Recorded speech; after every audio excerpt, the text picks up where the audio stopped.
السلام علیکم۔ آج کل کرونا وائرس پھیلا ہوا ہے اور اس کی بنا پر لوگ بہت سے سوالات ہیں جو ہم سے کر رہے ہیں، بہت سے شبہات ہیں لوگوں کے ذہن میں۔ میں چاہوں گا کہ اس ویڈیو میں مختصراً ان سوالات کے جواب آپ کی خدمت میں پیش کروں۔ ایک سوال جو لوگ اکثر اٹھا رہے ہیں وہ یہ کہ دیکھیے، کرونا وائرس ایک بیماری ہے جو عالم اسباب میں پھیلا ہے اور سائنسدان تجربہ گاہوں میں اس کا علاج ڈھونڈ رہے ہیں۔ جلد یا بدیر وہ اس کا علاج ڈھونڈنے میں کامیاب ہو جائیں گے۔ اس سے یہ بات واضح ہوتی ہے کہ دنیا عالم اسباب ہے، اسباب کے تحت چل رہی ہے، اس میں کسی خدا کو ماننے کی کوئی ضرورت نہیں ہے۔ اس کے جواب میں ہم یہ عرض کریں گے کہ یہ مذہب کا یا خدا کا مقدمہ نہیں ہے۔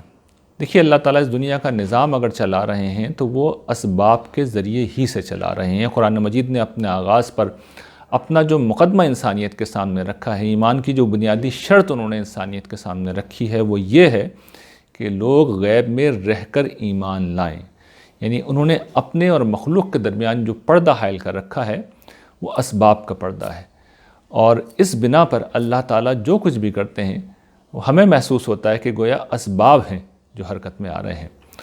ہم اس بات کو نہیں سمجھتے کہ اللہ تعالیٰ کی ہستی ہی تو ہے جس نے سارے اسباب کو فراہم کیا۔ اس دنیا میں اگر زندگی موجود ہے، یہ کائنات جو اپنی نوعیت کے اعتبار سے قاتل کائنات ہے، اس کائنات میں اگر زندگی موجود ہے، اسباب زندگی موجود ہیں، تو وہ کس نے فراہم کیے ہیں؟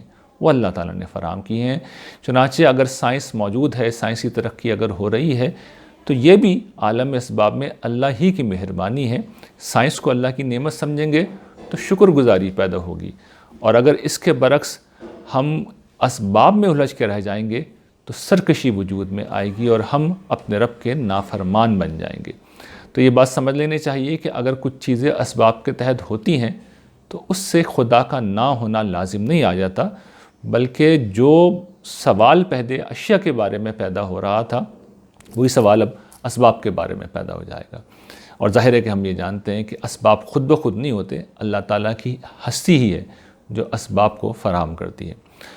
ایک دوسرا اعتراض یہ کیا جا رہا ہے، یہ شبہ یہ پیش کیا جا رہا ہے، یہ سوال یہ کیا جا رہا ہے کہ اب مذہب کا عملی زندگی میں کوئی کردار نہیں ہے، اس لیے کہ سائنس نے ترقی کر لی ہے، اور اس موقع پہ کرونا وائرس کے موقع پہ لوگوں نے نہ آب زمزم سے شفا حاصل کی، نہ وظائف پڑھ کے کسی کو شفا مل رہی ہے، نہ دعائیں کام آ رہی ہیں، بلکہ ہر شخص سینیٹائزر یوز کر رہا ہے، احتیاط کر رہا ہے، یا یہ کہ جو بھی سائنسدان علاج دریافت کریں گے تو وہ بھی گویا کہ سائنسی تجربہ گاہوں میں علاج دریافت ہو جائے گا۔ مذہب کا کوئی رول نہیں ہے۔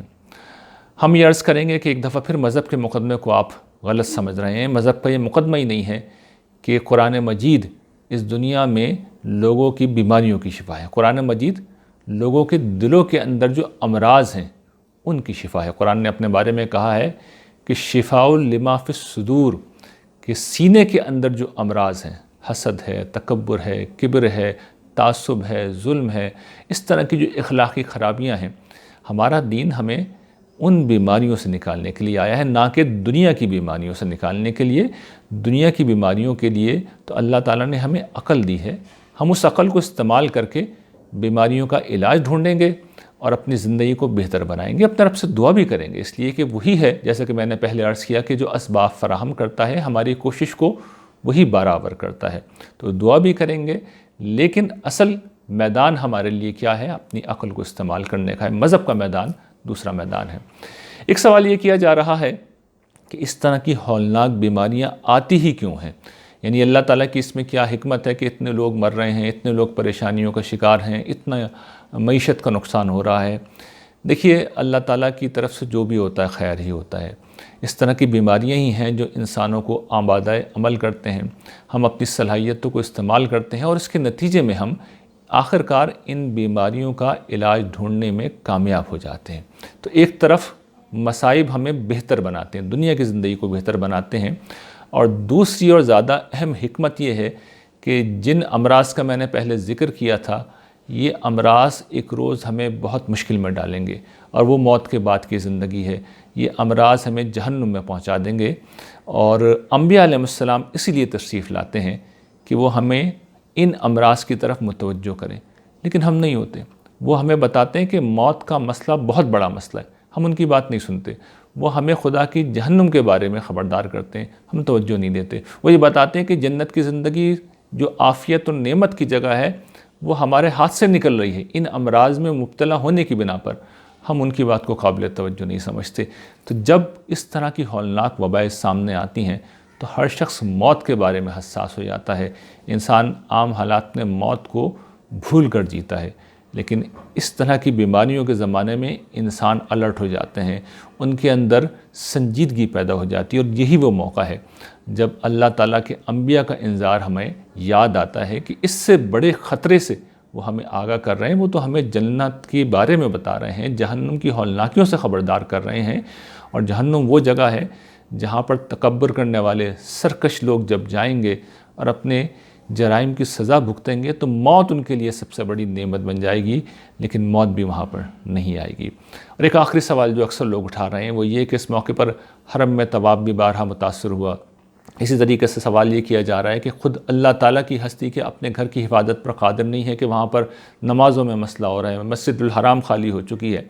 تو ہم اس کے جواب میں عرض کریں گے کہ دیکھیے، اللہ تعالیٰ کے نبی حضرت محمد مصطفیٰ صلی اللہ علیہ وسلم نے ہمیں دین کی جو تعلیم دی ہے، ہمارے آقا نے جو ہمیں تعلیم دی ہے، اس تعلیم کے اندر ہمیں یہ بتایا گیا ہے کہ حرم پاک کی عظمت اپنی جگہ، لیکن انسانی جان کا احترام اس سے زیادہ ہے۔ اس لیے انسانی جان کے تحفظ کے لیے اگر حرم پاک کے اندر کوئی انتظامی فیصلہ کیا جاتا ہے جس سے طواف متاثر ہوتا ہے، نماز متاثر ہوتی ہے، تو اس سے دین میں کوئی مسئلہ نہیں ہے۔ یہ تو عین دین کی تعلیم کے مطابق ہے، جس میں انسانی جان کی حرمت ہر چیز سے زیادہ ہے۔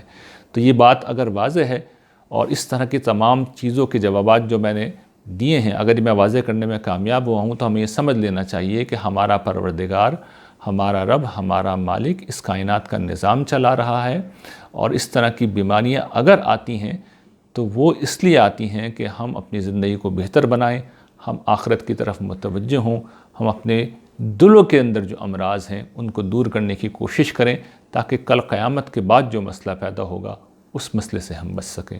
وآخر دعوانا ان الحمدللہ رب العالمین۔